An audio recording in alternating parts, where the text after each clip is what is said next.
Hey guys, it's Austin here. I had somebody I was talking to yesterday, had a high hamstring strain or pull, whatever people like to call it. And I've seen some stuff on Instagram lately, people talking about it. So I'll just talk to you guys today about what I've done in the past for myself and for some other people, track athletes or people in martial arts that kick. And usually that's how people are getting these high hamstring strains.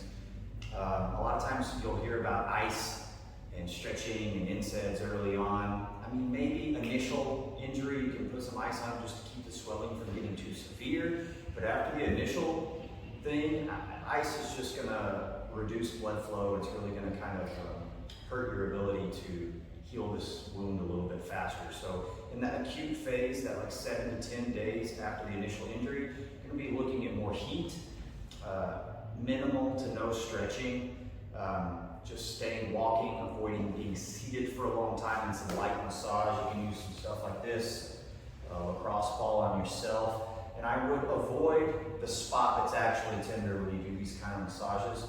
Just kind of work downstream or upstream from where the pain is and work with that just to relieve some tension throughout the rest of the hamstring and promote some blood flow through that area.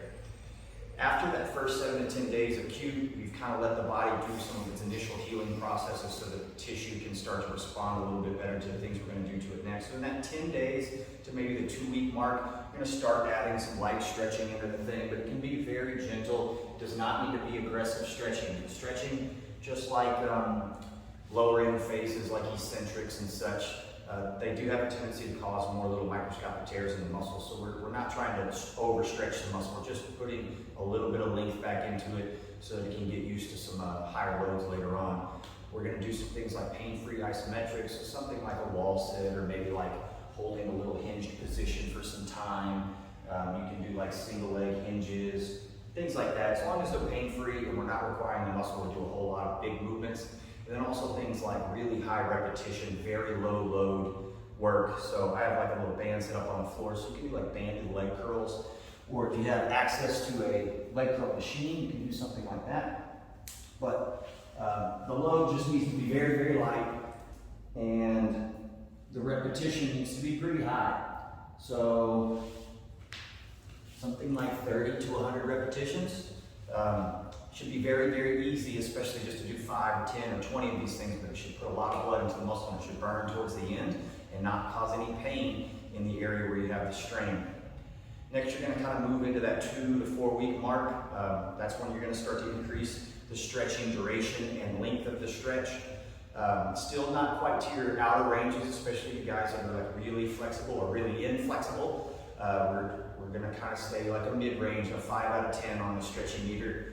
And then we can start to increase the load that we use on these more like inner strength movements. So think positions where the hamstring gets to contract, but not from a super long position. So like a standing leg curl is one of those kinds of things, not like a deficit Romanian where the muscle has to be super, super long before it gets under load.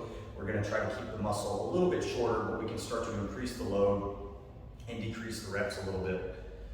4 to 6 weeks, now you can really start to get into some stretches that are, I wouldn't say aggressive, but towards your in range, but still keep them pain-free, and you can start to train that outer range strength again, so something like Romanian deadlifts.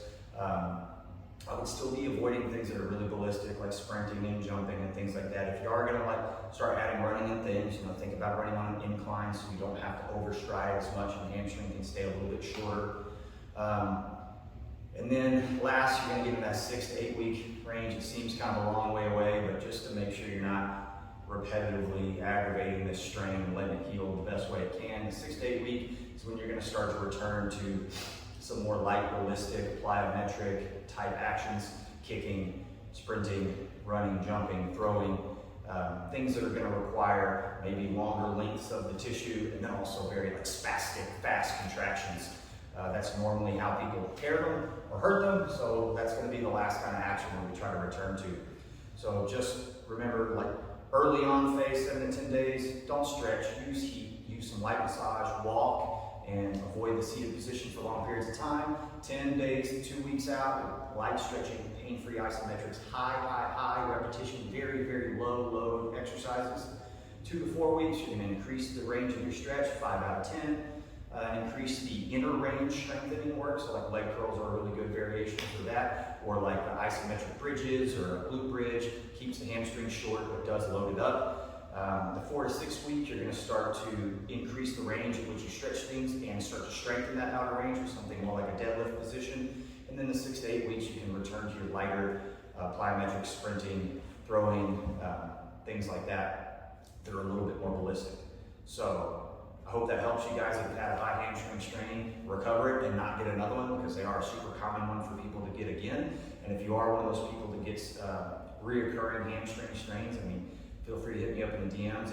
A lot of times that, once there's damage done, it's always a little easier to damage again, but it also comes down to a lot of your postural positions when these things happen. So if you're standing in a position that puts those hamstrings on length, then you're probably more likely to have this happen to you again. So I hope that helped, guys.